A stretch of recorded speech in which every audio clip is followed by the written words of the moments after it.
How to skate your shoes longer. First, you need some ripped up skate shoes, patches, denim big enough to fit the hole. I'm gonna put one on the outside and on the inside. And then you need super glue. You need to glue the patches, add some glue on it, don't apply it to the shoe yet.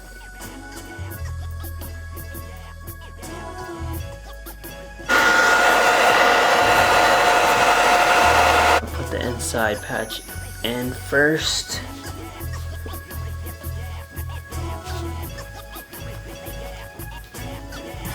Put the outside. Then I'm gonna reinforce the outside with more glue on whatever side I did not get.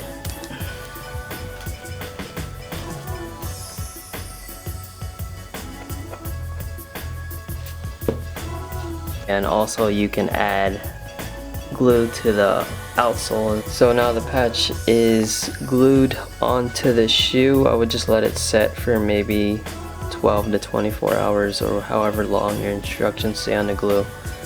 But yeah, until it's straight up dry. I did glue here and reinforce some of the rips, the minor holes there as well. But yeah, if it helped, like, sub, comment, let me know. Jesus loves y'all. Peace.